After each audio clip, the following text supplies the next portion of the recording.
We begin the show with a senior Democrat on the House Budget Committee, Congressman Chris Van Hollen of Maryland. Congressman, thank you so much for being with us. Great to be with you. There were protests against the Republican budgets at town hall meetings when the members went home this past week. Republicans say it was no big deal. It was orchestrated by Democrats. It's nothing like the 2009 protest against you all.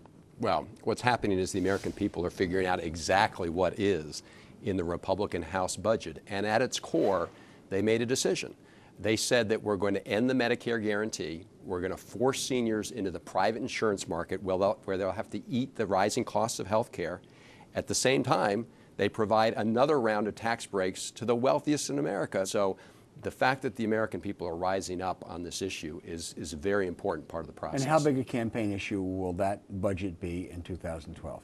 Well, I think all choices that politicians make are going to be issues in the campaign. You know, to govern is to choose, as they say, and I don't think the American people are going to like it at all. You think they'll pay a price? I think that they will, because the American people don't like what they see. Let's talk about the battle over the budget right now. It seems obvious that a clean debt ceiling extension, whatever the merits, isn't going to happen. Even Democrats acknowledge that you need something. What sort of deficit reduction provision can you envision would be feasible to put on the debt ceiling that might be acceptable to the White House and to Congress? Right. Well, everybody agrees that we've got to come together sooner rather than later, I mean this week, to come up with a deficit reduction plan. I hope people won't say that if they don't get 100% of what they want in that process, they're going to shut down the economy and throw people out of work. I mean, that would be a huge mistake.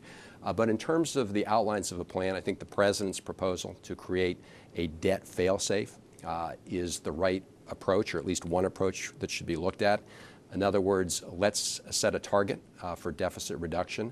And if the Congress is unable to reach that target through the regular order, through passing laws and appropriations bills, then you would have a trigger take place where you'd reach the deficit in a balanced way, and that's what's important. So by your lights, it has to be both taxes as well as spending. Well, the Bipartisan Fiscal Commission has said that that's a balanced approach requires both. There's a bipartisan group of senators that are proposing ultimately capping federal spending at 20.6% of GDP.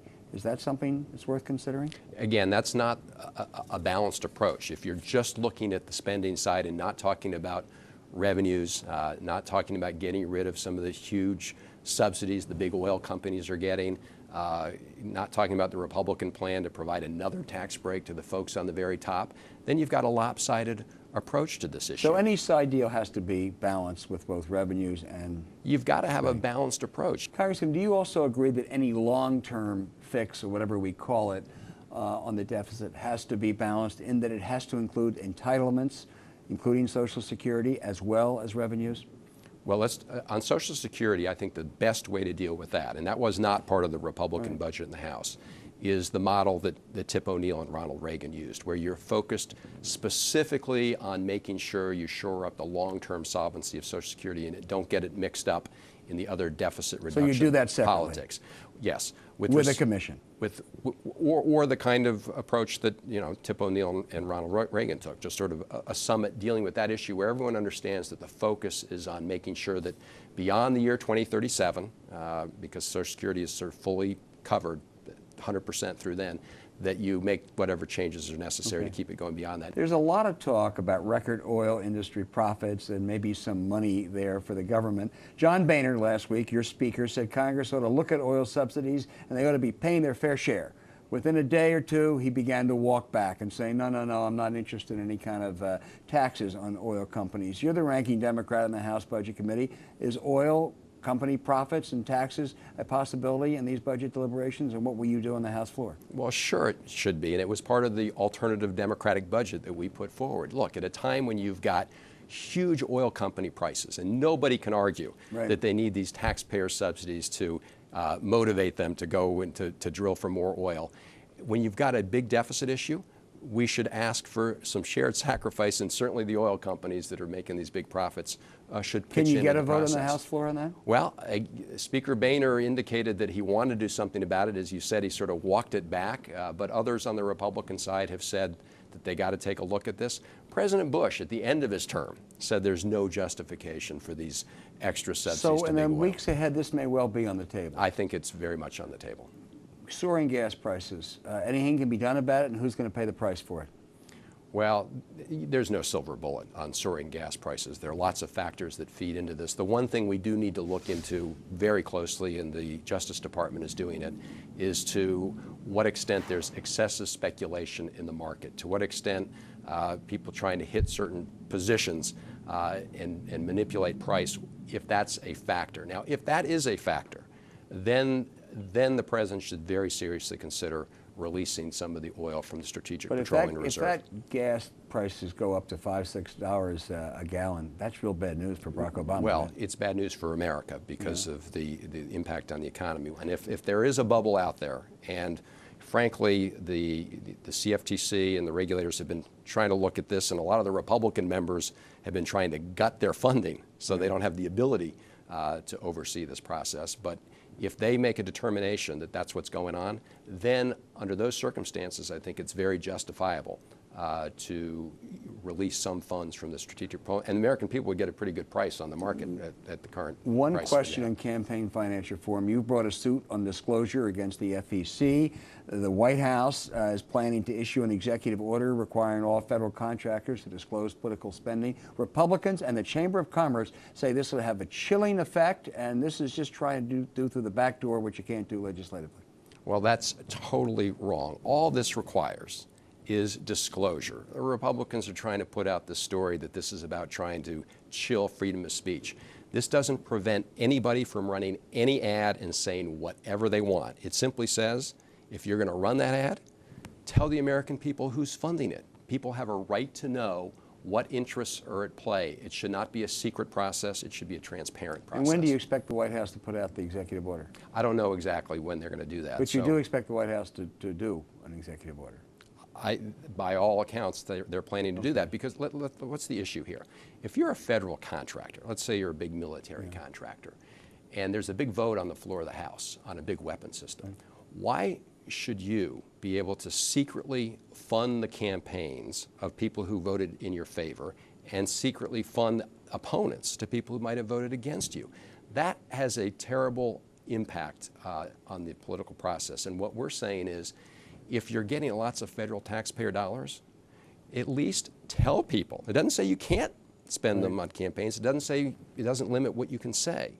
It just says, tell us who you are. Tell the American people who you are. Chris Van Hollen, thank you so much for being with us today. It's good to be with you. And when we come back, born in the USA, the president provides proof again on continuing unrest in the Arab world. We talk to Bloomberg reporters. Welcome back. Calls for democracy continued to roil the Arab world this week. Here at home, the president fired back at so-called carnival barkers by putting out his long-form birth certificate. Bloomberg News White House correspondent Hans Nichols and Middle Eastern correspondent Lara Setrakian join me now. Lara, let me start with Libya. A week ago, we were worried about a protracted struggle. Has the tide started to turn? Well, we are seeing momentum shift against Gaddafi slowly but surely, but we're also seeing both sides shore up their positions. It's gotten very messy in the past week. We've seen the fight spill over across the border into Tunisia at some points. Gaddafi really trying to lean on support from African nations, reports of weapons coming in. On the other side, the opposition, of course, benefiting from NATO cover, international support, and also sources telling me that they're really trying to get the oil flowing again, at least that which is in their hands, to try to build a sustainable revenue base to keep up the fight. What are the Arab states doing? Well, they're doing, at least publicly, more than we've been able to in terms of resources and kind of innovations of support. You have the Kuwaitis, who are usually very tight-fisted, pledging $180 million of support.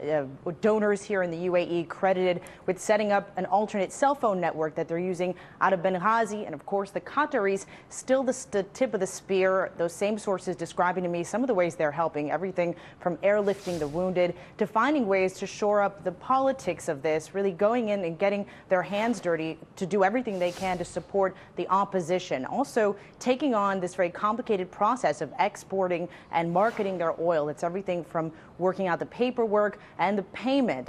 One source telling me it was all going through QNB, one of Qatar's largest banks. Let me turn to Syria. The global condemnation of the repression there is escalating. Is it having any effect?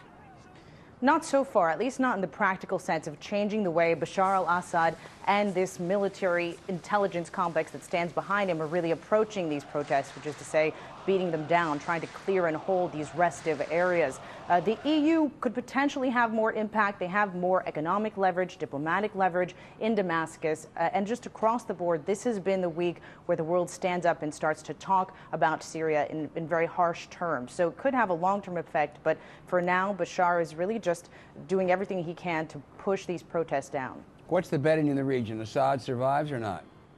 Depends on who you ask. The Middle East is watching very nervously. I asked Saudi sources, they say they think he'll be out within the end of the year. Others say it's going to take a long time, but it is going to change the fundamental calculus in Damascus over how they deal with their internal security and, of course, tremendous ripple effects. This really cuts into one of the key players in what we've always heard of as this Shiite crescent, the Iranian influence that swings from Tehran through Baghdad, through Damascus, and to Lebanon. And when you really shake that, it sends these strategic ripples, this tremendous unknown, potentially destabilizing Lebanon further, risking conflict with Israel. And again, this sense of this strategic change. We don't know how Iran would react, but everyone watching nervously to see how all the players in this game respond. Lara, I'm going to come back to you in just a minute, but Hans, it seems to me that the White House is really unsure of how to respond. And they're unsure in part because there are no obvious good solutions, there are no obvious good answers. Perhaps the best outcome from the White House is a weakened Assad, one that can no longer rely on that Iranian backing, because that's so unpopular. That Shia money that Lara was talking about is unpopular with the Sunni majority there. The outcome there is you have a chastened Assad, less reliant on Iran, but still in power to keep a lid on things. Shake-up in the Obama National Security Team. Panetta goes to defense, replacing Bob Gates, who's retiring. David Petraeus replaces Leon Panetta at the CIA. Will Panetta be as powerful as Gates? Will Gates just ride out in the sunset? White House believes two things on Robert Gates. One, that he will remain involved in this process, and two, that he understands that the Pentagon will not be immune to these cuts. The question is, these budget cuts, these $400 billion the president announced as part of his deficit reduction. The question is, will Gates provide Panetta the space to craft some sort of deal, or will he end up jamming Panetta and make it very difficult for him with a Republican Congress? It's a really hard argument, because in the past, Democrats haven't really needed a whole lot of support in the Democratic Party. That's what Panetta brings, yet that's not a currency that they've been lacking. I'm told Gates is very high on Panetta, so that may be encouraging. And suggested him. Right. He slid him over, so that does help, having that stamp of approval. What does it do for Hillary Clinton's clout? She increases. She was very in terms of internal national security meetings. She increases. She might be a little more vociferous, a little more forceful. She was very deferential to Gates. She'll be less so to Panetta. Remember, she's got a long relationship with Panetta. They both speak the same language. They both served as elected members of Congress. She'll be less deferential to him overall. And he was chief of staff to her husband, of course.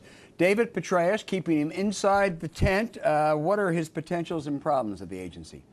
Problems are dealing with Pakistan. Petraeus and the Pakistanis do not have a great relationship. That's where it's going to be central, where the CIA is going to be playing this third role, potentially a third war inside the borders of Pakistan. Internally, he has the problem that all CIA directors have. It means he needs to keep everyone in charge, having information flowing to him, not deputies. And then also he needs to fight a battle with Clapper at the National Intelligence Agency. Those conflicts don't go away. Lara, you interviewed General Petraeus a few months ago. He said to you then, as I recall, no way would he seek political office, and he wouldn't even allow himself to be pushed for a fifth star. Was that false modesty? Well, it sounded pretty sincere, and he was unequivocal that he would say no to both, that he would never run for any political office, like you said.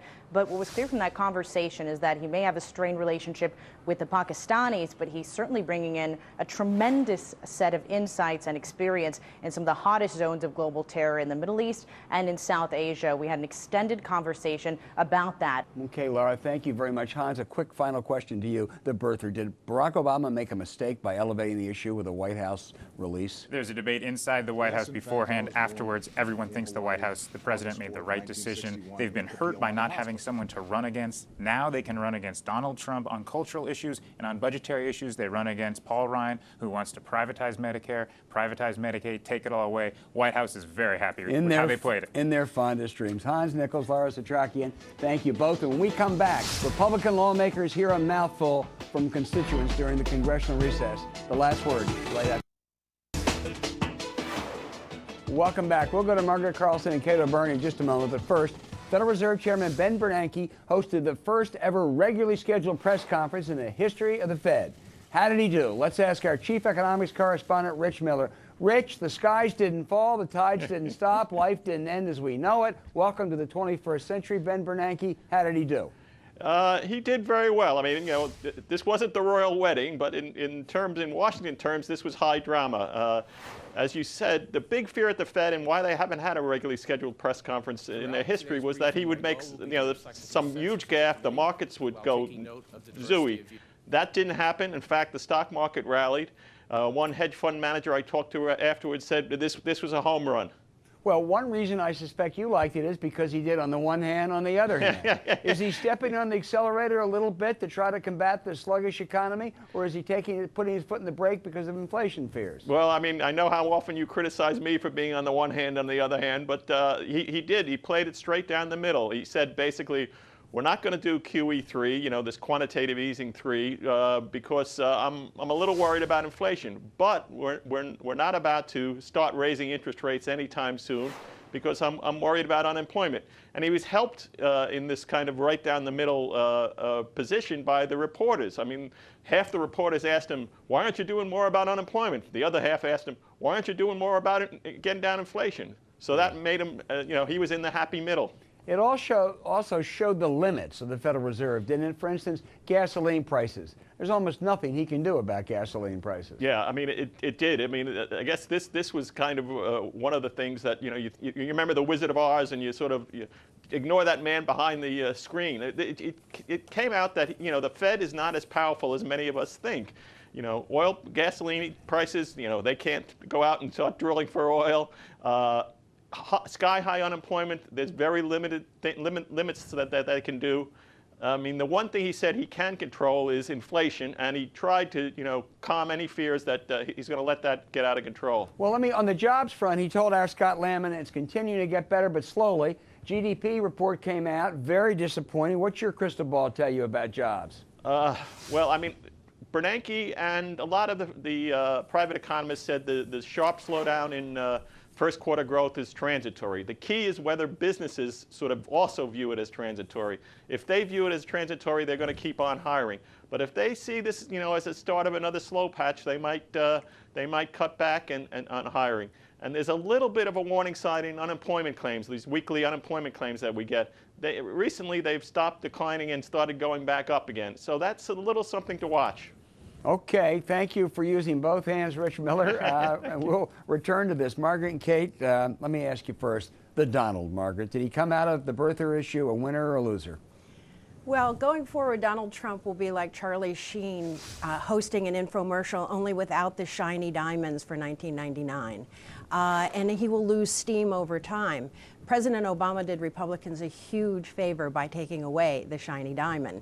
However, there will still be, 2 weeks from now, take a poll, there will still be 20% of Republicans who still believe that Obama wasn't born here because they believe that Obama should not be president. Well, he's already moved on, Kate. He said the issue now is that Obama never should have gotten in Harvard Law School because he got bad grades. Oh, Al, I think Donald Trump came out like a loser, but he feels like a winner. I know. I mean, he was made to look so foolish. The long-form birth certificate has disappeared. He's misquoting a Kenyan grandmother, and yet he couldn't be proud of himself. I think this whole enterprise he's now undertaken is unfortunately feeding an insatiable ego, and he might be around for a while. Oh, boy. Kate, let me ask you about this. There were elements of the summer of 2009 over this recent congressional recess. Lawmakers returned. They got a bit of a pasting from some of their constituents, this time directed at Republicans. Is this like 2009 or is it different? Oh, I think it's very different, Al. First of all, there were a relative handful of those real confrontations. The Republican leadership held a conference call on Monday with their members, and the consensus is, so far, so good. Obviously, constituents have a lot of questions. They know they've done something, Republicans, that's really politically risky. But a major difference with 09 is this, I think, Al. This Republican budget is not going to be enacted. And what was happening in 09 was the public was realizing the Democrats were determined to push through an unpopular partisan plan, purely partisan plan, and didn't much care what the public thought. Margaret, do you agree with Kate? Well, you know, the cynicism of Republicans was on display because they kept saying to the seniors who were upset at many of these town halls, oh, it doesn't affect you. It's only going to affect people 55 and under, as if no one would care except about their own selves. And seniors do care because they know the whole point of Medicare is not to send them out into the marketplace with rapacious insurance companies trying to find their own insurance. It's not going to pass, and Republicans are going to back away. Those who are going to have tough races, they're going to back away from Paul Ryan's plan. Okay, well, there's going to be a lot of fights in the weeks ahead on this, but it's always good to see you all in slight disagreement, but civil as always. Thank you both, Margaret and Kate, and thank you all for joining us. We'll see you again next week.